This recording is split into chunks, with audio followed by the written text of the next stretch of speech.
Angel's Landing is the name of the 20-acre compound outside of Wichita, Kansas, where Lou Castro and a small group of people lived an inexplicably extravagant life in the early 2000s. Castro's followers were convinced that he was an angel and a seer who could look into the future and know when you were going to die. Already suspicious of Castro's luxury vehicles and money that no one could explain, local law enforcement took an active interest when Patricia Hughes, a member of the Angel's Landing community, tragically turned up dead on the compound in 2003. Then when Patricia's husband died in a freak accident in 2006, local detective Ron Goodwin dived into every bit of personal and financial information he could find on the people living at Angel's Landing. What he found was disturbing. Expensive life insurance policies were taken out on people in Castro's circle and cashed in by members when someone in the makeshift family accidentally died. This pattern occurred around every 2.5 years. But the detective couldn't find any records for the mysterious leader Castro. In 2010, Castro moved from Kansas to Tennessee and adopted a new identity, but he was soon arrested by the FBI for aggravated identity theft and fraudulent use of a social security card number. During Castro's 2-year stint in federal prison, Goodwin and the FBI discovered, according to the Wichita Eagle, that Lou Castro was really Daniel Perez, a man from Texas with many police reports, including a case involving sex crimes against 2 girls, 11 and 14, until he fled Texas. Through interviews with members of the commune, they uncovered Perez's sexual abuse of women and girls at Angel's Landing, including Sarah McGrath, who alleged that Perez raped her regularly for years. Sadly, she was just one of his many victims. More witnesses came forward, accusing Perez of abuse and pointing to him for the murder of Patricia Hughes. Perez was charged with 28 felonies, and in February 2015, he was convicted on all counts and sentenced to 80 years in prison. The cult was later profiled in an episode of Oxygen's Deadly Cults.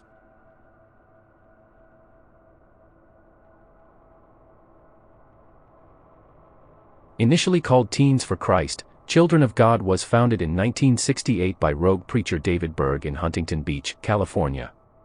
Attracting young runaways and hippies, Berg preached a kind of worship that combined the ways of Jesus Christ with the free love movement of the 60s. Group living, zealous proselytizing, and isolated communes were all pillars of the Children of God Church. Members, who amounted to 15,000 people across the world at its peak, didn't work or go to school.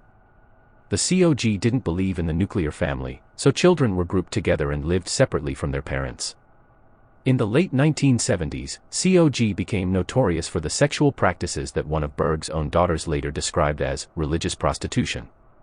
Berg coined the term flirty fishing, a sexual practice in which women would allegedly have sex with men to bring them into the cult.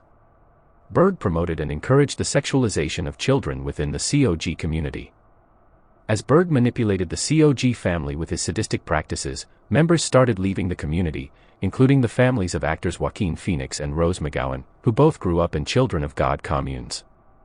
Former COG members began coming forward in the early 1990s, describing an environment that permitted and encouraged the physical and sexual abuse of young children.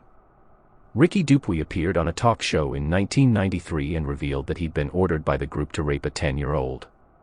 Dupuy later committed suicide, like many other members of the group, including Berg's son Ricky Rodriguez, who was sexually abused throughout his life by his father and the group.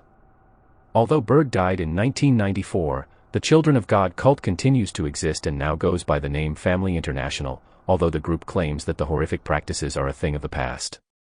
You can watch a whole documentary, called Children of God, on Netflix now.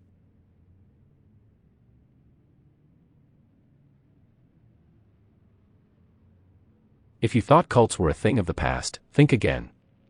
Keith Raniere started NXIVM in 1998, positioning the group as a self-help organization with workshops and classes on empowerment. NXIVM amassed more than 18,000 followers across North America until 2017, when NXIVM members came forward to expose the abusive practices of a secret society within the group. Women were recruited under the false pretense that they were joining a sisterhood of sorts, but it ended up being a sex cult. A pyramid scheme existed within the group, with Raniere, who members called Vanguard, at the top, masters who recruited other women to the secretive group, and at the bottom were the newest recruits, who were referred to as slaves. A former member recounted to the New York Times that in order to be admitted to the secret club, she had to give her master naked photos and other compromising documents that would be used as blackmail if she ever told anyone about the group's existence. She was also told that another part of the initiation process was getting a small tattoo. But instead of a tattoo, the new members were told to undress, and the master branded them with a design that included Ranieri's initials right above their pelvic area. Each woman was instructed to say, "Master, please brand me, it would be an honor." In 2020, Ranieri was tried in court, where more than a dozen women came forward with statements regarding his psychological and sexual abuse. He was convicted of many crimes, including sex trafficking, racketeering, and child pornography. Victims were as young as 15 years old. Ranieri was sentenced to life in prison, but in a court filing, his lawyers wrote, he is not sorry for his conduct or his choices. The wild story has since inspired two docuseries, The Vow on HBO Max and Seduced, Inside the NXIVM Cult on Stars, which both document the stories and experiences of former members and expose Ranieri's abusive and manipulative practices.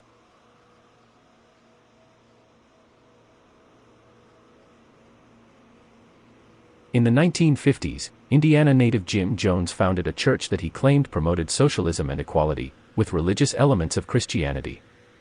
Initially, he was little more than a charismatic hustler, but as the years progressed, he demanded more and more of followers.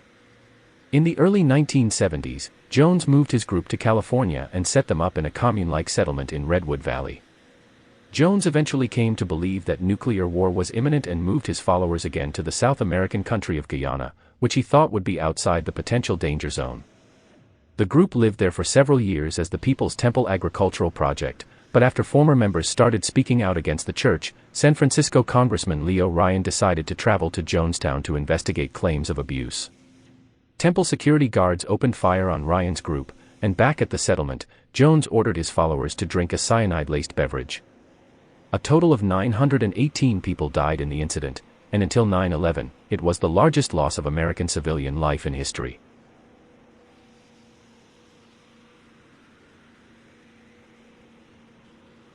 You don't need to know much about true crime to know the name Charles Manson, which almost 50 years after his most heinous acts is still synonymous with cult leader. Manson started his group in San Francisco in 1967 and later that year moved to Los Angeles, where he tried and failed to establish himself as a musician. Manson became obsessed with the Beatles' song, Helter Skelter, and started using the term to describe a race war he believed would usher in the apocalypse, and in August 1969, he sent a group of his followers to a house in Benedict Canyon and told them to kill everyone inside. The victims included actress Sharon Tate, then married to Roman Polanski, and celebrity hairdresser Jay Sebring. The next night, Manson's followers murdered Rosemary and Leno LaBianca at their home in Los Feliz. Some people believe Manson ordered the murders because he thought it would kickstart his Helter Skelter concept, while others think he believed the Tate house still belonged to a music producer who'd refused to give him a record deal. Still others claim that the murders were the Manson family's attempt at copycat murders designed to get their friend out of jail. No matter the motive, though, commentators at the time saw the murders as the official end of the 1960s culture of free love. The story has since inspired dozens of books, films, and documentaries, including epics as Helter Skelter, An American Myth and Oxygen's Manson, The Women.